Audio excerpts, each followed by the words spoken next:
اگلا سوال، یہ سوال مدثر قاضی صاحب نے پوچھا ہے۔ انہوں نے کہا مولانا میرا سوال یہ ہے، آج کل بہت سارے مسلمان وہ اپنی پریشانیاں روحانی علاج کے ذریعے سے دور کرانے کی فکر میں رہتے ہیں، اور میں نے یہ دیکھا ہوں کہ بہت سارے عامل ان کو یہ بتاتے ہیں کہ آپ کے رزق میں یہ تنگی ہے، وہ تنگی ایسا کرنے سے دور ہو جائیں گی، یا اولاد اس لیے نہیں ہو رہی ہے، یا عورت کو حمل اس لیے نہیں ٹھہر رہا ہے کہ کسی نے بندش کر دی ہوئی ہے۔ تو بولے مولانا میرے یہ سمجھ میں نہیں آیا، جب قرآن پاک میں واضح طور پہ اللہ نے سینکڑوں مرتبہ یہ فرما دیا، ان اللہ علی کل شیء قدیر وما تشاءون الا ان یشاء اللہ ان اللہ عندہ علم الساعہ، اور پھر کہیں پر فرمایا وَإِذَا قَضَى أَمْرًا فَإِنَّمَا يَقُولُ لَهُ كُن فَيَكُن۔ تو پورا قرآن پاک جب اللہ کی قدرت، اس کی طاقت سے بھرا ہوا ہے، یہ کیسے ممکن ہے کہ کوئی کسی کے پیٹ پر، کسی کے حمل پر، کسی کے بچہ ہونے پر بندش لگا دے، کسی کی دکان پر بندش لگا دے، کسی کے کاروبار پہ بندش لگا دے، اور اس کے کرنے سے روزی تنگ ہو جاوے، ایسا ہو جاوے، ویسا ہو جاوے؟ یہ کیا ہے؟ کیا یہ؟ اب یہ دونوں معاملات تو اللہ تبارک و تعالیٰ کی قدرت کے خلاف ہے۔ آپ مہربانی فرما کر مجھے اس کا جواب دیجئے، میرے ذہن کے اندر وسوسے اور شکوک اور شبہات آتے ہیں۔ میں ہمارے مدثر قاضی صاحب، ماشاءاللہ اچھا سوال آپ نے پوچھا۔ اصل میں مدثر قاضی صاحب، ہمارا پرابلم یہ ہے کہ ہمارے عقیدے جو ہیں نا، عقیدے وہ بہت زیادہ پھسپھسے ہیں، کمزور ہے۔ ہمارے یہاں پہ ہم ایمان اور اللہ سے ہونے کے 50 بیان کر لو، بیان سن لو، اور کتنا ہی اس کے اوپر تقریریں کر دو، وہ ہمارے دلوں میں جو پرانے زمانے سے چلتے آ رہا ہے عقیدوں کا خراب ہونا، وہ ابھی تک درست نہیں ہوا ہے۔ آج بھی بہت بڑی تعداد ایسے مسلمانوں کی ہے، اللہ حفاظت فرمائے، بابا گری، لیمبو، ہری مرچی، اور یہ لوگوں کے چکروں میں زندگیاں ان کی برباد ہو چکی ہے۔ بالکل صحیح سوال آپ نے کیا۔ اصل میں ہمارے عقیدوں کی خرابی ہے یہ، جو ہم ایسا سوچتے ہیں۔ میں آپ کو بتاتا ہوں روزی میں تنگی کیوں ہوتی ہے، ہمارے غلط ڈھنگ سے تجارت کرنے کی وجہ سے۔ ارے نبی پاک صلی اللہ علیہ وسلم کی سنتوں کے مطابق تجارت کرو، صبح میں جلدی اٹھنے کا حکم دیا، امانت داری کے ساتھ تجارت کرنے کا حکم دیا، دکان پہ پورا دھیان دینے کے لیے حکم دیا۔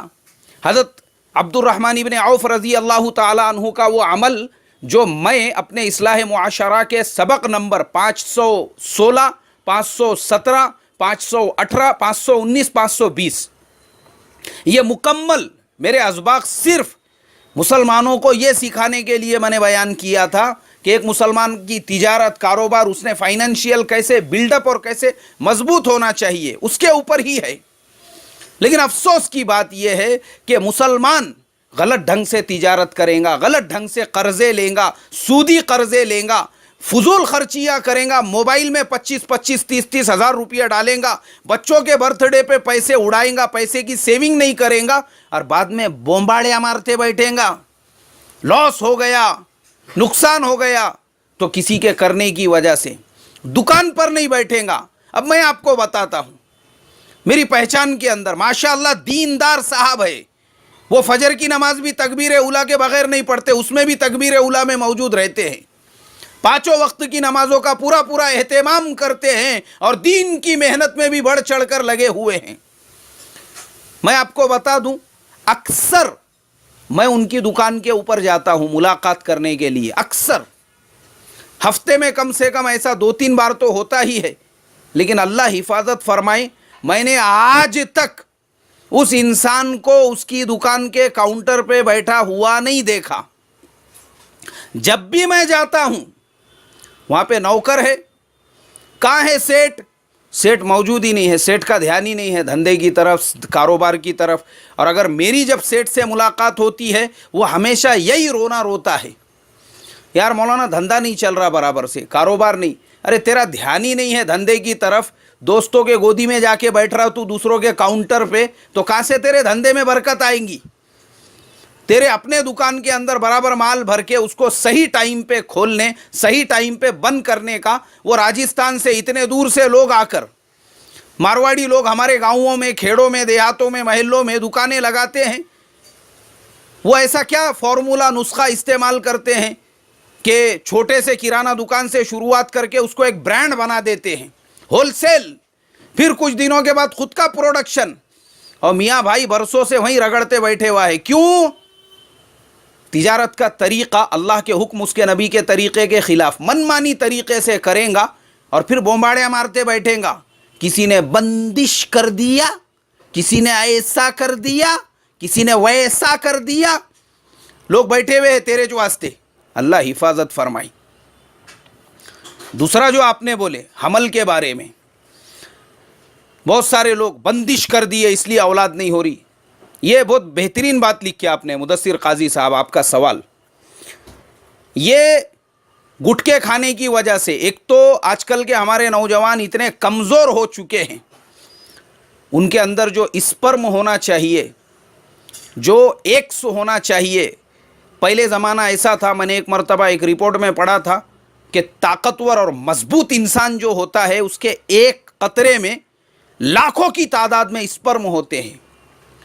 यहाँ पर गुटखे खा खा के, बीड़ियाँ फूक फूक के, तंबाकू खा खा के, अल्लाह हिफाजत फरमाए, ये तंबाकू, ये गुटखे इतने आम, खाली हमारे मुल्क में। मैं अभी साउथ कोरिया गया था, मैं सोचता था वहाँ पे मैंने किसी दीवार पे कभी पिचकारी का धब्बा नहीं देखा, वहाँ पे कहीं पे किसी को थूकते नहीं देखा, मैंने पान की दुकान पूरे मुल्क के अंदर नहीं देखा। अफसोस की बात। अच्छा, ये सब के अलावा मैंने सिगरेट पीते हुए भी किसी को नहीं देखा। मैं वही सोचता था, अरे यार यहाँ पे लोग बीड़ी सिगरेट नहीं पीते क्या? यहाँ पे विमल और गोवा गुटखा नहीं बिकता क्या? यार यहाँ पे कोई गुटखा खाते हुए, यहाँ पे कोई मुझे गाय छाप जर्दा रगड़ते हुए, यहाँ पे कोई मिराज खाते हुए नहीं मिल रहा। और इंडिया का हाल ये है, हमारे यहाँ के आम मुसलमानों को दे दो छोड़ के, हमारे यहाँ के इमाम साहब को भी मिराज की आदत, हमारे यहाँ के मुफ्ती साहब को भी विमल के बगैर रह नहीं जाता, हमारे यहाँ के हाफिज साहब भी जब तक गाय छाप गुटखे को रगड़ेंगे नहीं उनको सुकून नहीं मिलता।